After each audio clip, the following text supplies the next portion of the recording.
unggahan dari Titik Soeharto ya mengunggah bareng ya Prabowo dan Didit ya mantan suaminya dengan anaknya begitu kan ya. Ini merupakan sindiran kepada hinaan terhadap Fufu Fafa. Ya, bagaimana seorang Fufu Fafa menghina ya seorang Prabowo dan Titik Soeharto ya pada Pilpres 2014-2019. Artinya apa?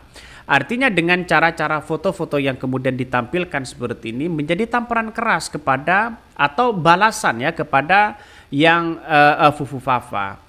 Ini menandakan bahwa ya Fufu Fafa sekarang ini sudah tidak lagi di situ menjadi cermin ya bagi para pendukung-pendukung seorang Mulyono. Nampaknya sudah mulai kocar-kacir.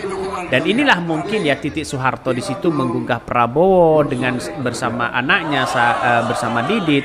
Ini menunjukkan bahwa masyarakat akan membuka lebar bahwa kerukunan mereka antara Prabowo ya dengan Titik Soeharto masih menjalin komunikasi yang baik.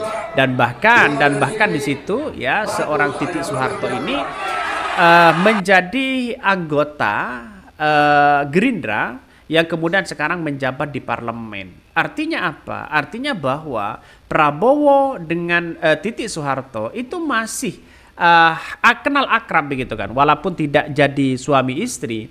Tapi nampaknya ya sekarang ini banyak yang dituduhkan kepada seorang Prabowo begitu oleh akun Fufu Fafa ini. Pertama, saya unggah dari dari Fufu Fafa yang mengatakan begini. Saya lagi membayangkan Prabowo mendaki Semeru, ya. Terus kemudian pas nyampe di puncak, dia mengibarkan bendera merah putih. Lalu ya dia berteriak, "Titi, kembalilah pelukanku." Nah, setelah itu begitu kan ya. Terus habis itu dia menggelinding ke bawah seperti seekor landak. Pas nyampe di bawah dia langsung membeli jagung bakar. Nah, disitulah yang kemudian ya mengatakan bahwa Fufu Fafa itu sudah benar tidak bermoral ya. Artinya apa? Artinya hal-hal kayak begituan begitu kan ya masih saja dilakukan dengan narasi-narasi yang tidak baik ya. Artinya mungkin psikopat ya. Orang-orang seperti itu kan melihat bahwa Titik Soeharto dengan Prabowo ini sudah pisah lama, dianggap sebagai retak, padahal tidak ya. Mereka akur santai-santai aja, akrab begitu kan. Inilah tuduhan Fufu Fafa kalau dibongkar, diduga punya Gibran, maka bukan tidak mungkin ya orang-orang Prabowo ini atau pendukung-pendukung Prabowo ini akan mencari terus ya siapa Fufu Fafa itu. Karena ini benar-benar ada nuansa psikopat dalam mereka ya. Dalam dia begitu kan. Ya artinya ini harus benar-benar diusut dan mungkin ini menjadi tamparan keras ketika Titik Soeharto di situ ya unggah foto bareng Prabowo dan Didit ya mungkin menjadi tamparan keras kepada seorang Fufu Fafa. Maka dari situlah ya cara Prabowo menjawab ya Titik Soeharto ya menjawab dengan hinaan ya dari sebuah Fufu Fafa itu. Ya menampilkan foto-foto kebersamaan keluarga ya yang kemudian posisinya sangat terhormat, bermartabat di situ. Ya, posisi mereka sih kita lihat saja, Didit saja itu lebih pantas menjadi wakil presiden dibandingkan seorang Gibran. Orang banyak yang mengatakan seperti itu.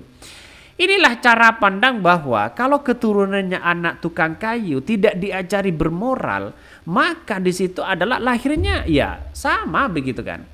Artinya apa? Artinya kalau ada orang punya pengaruh dari kakeknya, neneknya, punya pahlawan, membangun ini, membangun itu, pasti akan melahirkan anak yang baik juga. Ini dari realitasnya adalah bahwa Didit itu dilahirkan dari konglomerat ya yang sangat paham terhadap situasi politik hari ini. Makanya kita tahu ya bukan tidak mungkin yang saya katakan tadi bahwa Prabowo ya Didit ini diajari cara berpolitik bagaimana di tanah air. Ya. Jadi bandingkan saja begitu dengan tampang-tampang keluarga Mulyono dengan anak yang sekarang ini ya seperti Mas Didit ini jauh beda mereka, jauh bedanya ya. Bagaimana menghormati kawannya, bagaimana menghormati orang yang tua begitu kan ya. Makanya saya berharap ya rencana Pak Prabowo ini sesuai dengan prediksi masyarakat Indonesia. Pak Prabowo ya pertama bagaimana membawa Indonesia ke depan. Menyambut ya menyambut negara emas ya, menyambut Indonesia emas ke depan begitu kan. Ini harus benar-benar kita bersama berjuang dan kita harus bersatu. Ya namanya Mulyono sampai kapanpun rekam jejaknya pasti akan kelihatan. Pasti mereka akan diusut oleh orang-orang itu. Apalagi ditambah lagi dengan yang namanya Fufu Fafa. Jelas kan Fufu Fafa di situ begitu kan ya. Kritikan-kritikan itu semakin masif ya dan pada akhirnya terbongkar satu persatu. Lantas bagaimana? Apakah bisa seorang Prabowo ini rujuk lagi dengan Bu Titi? Bukan tidak mungkin bisa. Artinya apa? Bu Titi nanti menjadi kepala ibu negara begitu. Saya kira ini mungkin akan diharapkan oleh masyarakat Indonesia. Ya, saya mengamini aja begitu ya. Tapi kan kita lihat bahwa anaknya sudah sudah besar dan sebagainya. Jadi artinya apa? Artinya bahwa semoga di ujung ya nanti begitu di kepemimpinan seorang Prabowo membawa dampak yang sangat luar biasa, tidak seperti apa yang dilakukan oleh Mulyono. Harus ada terobosan baru walaupun keberlanjutan, ada terobosan baru di mana ya untuk mengelola negara kita ya, mulai dari kesejahteraan, mulai dari ekonomi, mulai dari kesehatan, mulai dari bermacam cara. Artinya apa? Artinya masyarakat harus benar-benar tahu ya dan bahkan kita bersatu. Artinya apa? Artinya bahwa Prabowo ini jauh lah ya, harus buang bayangan-bayangan Mulyono di situ.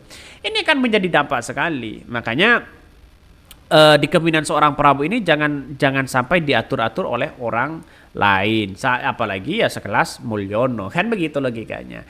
Nah, ya cara-cara inilah yang kemudian menampilkan gambar Ibu Titi dengan Ibu Titi Soeharto dengan Didit dengan Pak Prabowo. Nampaknya banyak yang mengatakan, wah, bagaimana ini kalau kembali ya? Kalau kembali ya menjadi pasangan yang sakinah mawaddah warahmah. Ya, saya setuju-setuju aja begitu kan ya. Biar orang-orang seperti Fufu Fafa yang kemudian memberikan kritikan seperti itu biar terbantahkan ya. Tapi saya kira tergantung dari situasinya. Nampaknya kan sudah tua Prabowo begitu kan ya. Bu Titi ya sudah seperti itu. Pada akhirnya kalau bergabung ya silakan menjadi ibu negara ya. Ya keakraban mereka tidak lepas yang namanya kekeluargaan. Masih menjalin komunikasi yang baik begitu kan ya. Inilah parahnya Fufu Papa selama ini mengkritik ya kepada seorang kepada seorang Prabowo di situ dan Ibu Titi begitu ya. Makanya di tahun-tahun selanjutnya begitu kan ya, di kemudian hari kalau dulu kita lihat saja dulu ya. Prabowo di tahun 2014 bagaimana mereka yang mengkritik Fufu Fafa dikritik ya. Prabowo di tahun 2014, 2019 kritikannya luar biasa Fufu Fafa ini. Sehingga memunculkan bahwa Prabowo ini dianggap dianggap lawan yang kemudian ya banyak yang fitnahan seperti itu. Saya saja dulu di tahun 2014-2019 sebagai pendukung dari Prabowo begitu kan ya. Banyak fitnahan-fitnahan sehingga di media sosial itu seolah-olah dikuasai oleh orangnya Mulyono. Banyak di situ begitu. Ini menandakan ada sesuatu yang salah cara berpikir demokrasi kita ke depan ya. Jadi tergantung dari kepentingan-kepentingan itu. Dan akhirnya sekarang mulai kucar-kacir ya. Si A, si B, dan si C. Seandainya seorang Gibran dan Prabowo ini tetap berada di PDIP, saya kira mereka menjadi kuat begitu kan ya. Tapi apalah daya, ternyata seorang Jokowi tergiur masuk pada jebakan-jebakan politik yang ada. Makanya dengan adanya seperti ini, saya yakin dan saya yakinnya Pak Prabowo ke depan akan memimpin yang lebih baik ya. Dibandingkan dengan yang sekarang ini. Ya kita lihat saja sekarang ini realitasnya banyak sekali pro dan kontra begitu kan ya. Dan bahkan ada yang mengatakan ya, saran katanya begitu kan ya, nama yang bagus maksudnya apa? Ya selamatlah gitu. Jadi artinya apa? Artinya bahwa maksudnya Fufu Fafa begitu kan ya. Maksudnya Fufu Fafa ya, ada yang minta saran bagaimana kalau akun Fufu Fafa ini yang nama selamat ini harus dibongkar. Maksudnya begitu ya. Tapi pada kenyataannya saya kira sulit ya untuk kita temukan. Tapi Pak Prabowo bukan tidak mungkin diam-diam akan menulis ini semua. Kita tunggu saja ya, karena kita tahu bahwa di di Kominfo nanti mungkin diisi oleh orang-orang Prabowo ya, sehingga tahulah bagaimana Fufu Fafa ini terindikasi kepada siapa ya. Pada akhirnya orang akan mengetahui, wah ini punya si A si B ya. Oke, mungkin itu yang kami sampaikan. Tonton terus channel Hodari Podcast Rakyat ini, jangan lupa di subscribe.